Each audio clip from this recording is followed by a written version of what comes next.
24e jour de confinement. 4e semaine.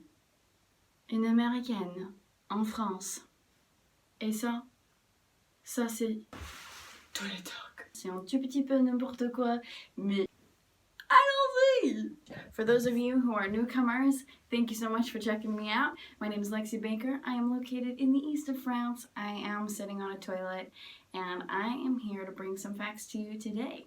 In my past 2 toilet talks, I was mostly covering the statistics in France, what's going on here, and because of the growing cases in the United States and recent contact with a very good friend of mine, I decided that this episode should be dedicated to those things that are happening in the United States. So without further ado, I would like to introduce today's guest.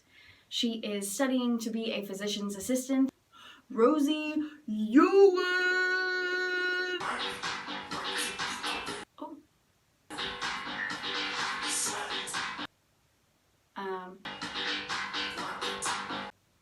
Rose, you're on. Oh, Lex, is that you? Is it time for a toilet talk already? Yes it is. So Rosie, why don't you tell us a little bit about where you're at, what you're studying, and what is a physician's assistant? So I attend Pace University, which is located in Lower Manhattan in New York City. We're affiliated with Lenox Hill Hospital, which is located on the Upper East Side of Manhattan. And fun little fact, Beyonce chose to have Blue Ivy at Lenox Hill Hospital, and as well, Lady Gaga was actually born at Lenox Hill as well. So can't say I have delivered any celebrities, but PA stands for physician assistant, but we're actually trying to get away from that nomenclature because we are in fact not an assistant at all. As a PA, we see our own patients, we we order our own labs and tests, we make our own diagnosis, we make our own treatment plan for the patients. There is a big difference between a doctor and a PA, being that a doctor, of course, to get your MD or DO, you're going to get your doctorate degree, you're going to go through residency and usually a fellowship. With a PAC, it's typically a 2-year program and you get a master's. But there are fellowships in PA school now as well, starting to show out. So unlike physicians who have to specialize in a certain field of medicine, PAs, once they get out, their licensure actually has what's called lateral mobility, meaning we could choose to work in emergency medicine for the first 5 years of our career and then switch over to family medicine without having to go back to school. This ability is actually proving really beneficial in the COVID response right now, especially in New York City and also now New Jersey. We have 140,000 licensed PAs in the United States, and the ability for all of them to be able to move to something like emergency medicine or internal medicine where COVID patients are right now is an incredible benefit. Thanks so much. Okay, and my next question is, when was COVID-19 brought to your attention or came onto your radar, so to speak? So the first time I heard about this virus was on January 6th. And I actually looked at the calendar because I had come back from like Christmas break to my internal medicine rotation, which was at Mount Sinai, Queens. And at this rotation, they had weekly meetings. It was like educational meetings for all the practitioners and students. We had our infectious disease doctor give a presentation on this virus that was running rampant through Wuhan. And he was showing us, just how quickly it was spreading. He was at that point very worried about its lethality. And he also was kind of showing us, what barriers were Wuhan putting in place. Was it speculated that it would get this aggressive in the United States? And or was it seen as a major threat? And that's a really great question. And I'll try not to get too political on it. But there is no doubt that this was a global threat since probably late December, but known to the world since early January. Like, I was being presented with this information as a student on January 6th. So, we already had flu patients coming in with very similar symptoms.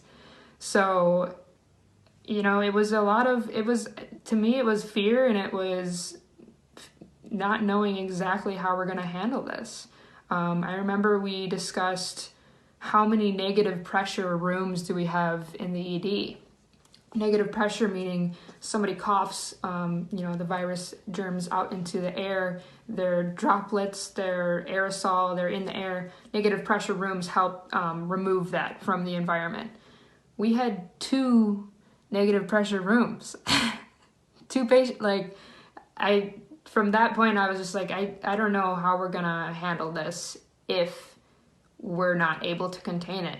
So the fact that our federal government had no response and our president dismissed it as the flu, as something that would go away with warm weather, and was in that denial until mid-March is, quite frankly, a tragedy. And could you let us know a little bit about those statistics in the United States? What are the numbers looking like in the States right now as far as cases are concerned? So as of today is April 7th, 2020, there are 380,000 cases of corona in the United States. We have officially surpassed 10,000 dead. We are now at 11,902 deaths due to corona. 21,000 people have recovered. I would just like to point out here that of the death count in the United States, half of those deaths are localized to New York State. And of the 138,000 now cases in New York State, the majority of those are, of course, in New York City. And with this growing number of cases, is there anything being done in the United States? I see so many preventative measures being made here in France, as well as all throughout the European Union. What is the United States doing currently, or they could be doing, to prevent more cases? They're developing an antibody test, meaning they're going to test for people's immunity to the virus and potentially get those people back to work. Governor Cuomo just 2 days ago announced that he's upping the fine for anyone who doesn't adhere to social distancing. It used to be $500 ticket. Now you're going to get a $1,000 ticket. And it sounds really hardcore and strict, but it really is what's necessary. The weather's getting nicer, and I'm pretty sure everybody wants to rush to Central Park. But I think it's super important to keep in mind that social distancing is working. Right now, we're looking at the trend of hospitalizations, admissions to the ICU, and number of intubations on the daily. All of those are actually trending down as of 2 days ago. The peak was on April 3rd and 4th. But still, it's really showing so far in the data that social distancing has worked. And you can kind of see this, hopefully helping out other cities. It'll be very interesting to see, according to what state, put those lockdown protocol in place first, and looking at their infection rate comparison to states who didn't lock down as quickly. I think a good comparison there is Tennessee and Kentucky. Tennessee locked down, I think, a week later than Kentucky. Tennessee now has 3 times the amount of cases than Kentucky. So social distancing works. And in your own opinion, is there anything specifically that you would suggest? Any suggestions for the general public in the United States, if not the world, to continuously prevent the spread of this virus? So again, kind of focusing on the epicenter of COVID-19 here in the United States, with this downtrend we're seeing in New York City, does that mean that the city has seen its apex? And that's the question that everyone's wondering. We sure as hell hope so, because all of our hospitals are at capacity. Our health system is at capacity. So how long we can sustain here is an issue. Healthcare workers are getting sick. We're still running out of PPE. On a personal story note, I have a friend she's actually in a fellowship for pediatric emergency medicine, but as a part of the fellowship, she needs to do a rotation through the adult emergency department. And she was explaining to me, she's like, I wish I could tell you more about my day, but all I can remember is helping on codes, which is CPR, resuscitative efforts for someone who is dying. So to anyone thinking that we're out of this, I wouldn't go that far. We do have a long way to go still. So the social distancing, it's so essential. It seems like really trivial, and it's getting nice out, and you want to go to the park, and you want to be with friends, and you want to meet up with them, and I get it. I really do. Social isolation in and of itself takes a toll on health. But in order for our health system to not be overwhelmed, we need to keep this up for, until further notice, unfortunately. Well, thank you so much, Rose, for giving us all that information. In closing, is there anything else you would like to add? I've changed it up. It is now Tub Talk. We're going to get through this. That's the bottom line, is we're going to get through it one way or another.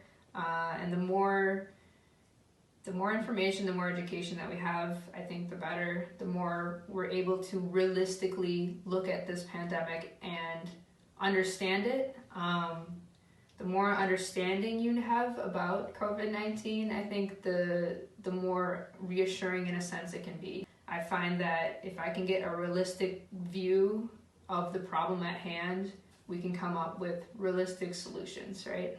So, sending my love to everyone. Shout out to you, Lex, for giving us a very insightful look at what's happening around the world. It's important to connect and see how every country is responding to this. Because effectively, we're all in this together. I was thinking about it, and never before, really, I guess in my lifetime, has the entire world been unified around one thing. So we have a common enemy, all of us, the entire world. So it actually brings us together in a sense. So thank you for giving your insight from abroad. Shout out to all my friends in healthcare. You guys are the true heroes here, as well as all service members. I mean, you have no option but to show up, even knowingly it's going to be a risk to yourself and to your family. Regardless of that, you show up. And that to me there isn't any more bravery I could see in a person than that. So thank you. And sending my love to you, Lex. Thanks for having me on the show. Thank you so much, you beautiful, beautiful soul. I appreciate it from the bottom of my heart. Thank you so much for your time and your effort, and maybe we'll see you back again here soon. If you have any questions for Rosie, feel free to contact me personally. All of her sources will be attached to this link as well. It's always my intention to keep these toilet talks as short and as interesting as possible, but also want to keep you as informed as possible, so I will be on all of the other statistics that I have gathered pertaining to France and COVID-19. That being said, there's just one more thing I want to talk to you guys about really quick. It's the ongoing saga of what the attestation is called in France. As of April 6th, which is 2 days ago now, there has been an update. You are able to use an application now to fill out the form that you need to go outside or to buy your groceries, etc. And I've been working on saying this title. If you haven't seen the past 2 episodes, the title of this form has been changed 2 times already. Nothing major, but it has been changed once again, adding only one word: attestation numérique de déplacement dérogatoire. With this new form, you're able to just fill out electronically on your smartphone all of the information of where you're going and what time it is, etc., etc. After you fill this out, it's processed immediately, and you are provided with a QR code that's scannable if you are controlled or stopped to see your attestation. That also being said, the region of Paris, or the Région Parisienne, has issued a ban from working out from 10 a.m. to 7 p.m. Hopefully this cuts down a little bit on the crossing of paths from people who are going to work or are currently working, and those who are outside exercising or truly exercising. And lastly, and certainly not leastly, Emmanuel Macron, the President of France, will address France tomorrow, Thursday the 9th of April, for the 3rd time since the beginning of the COVID-19 pandemic. And that's all I have for you folks today. Bonne journée et bon courage à tous.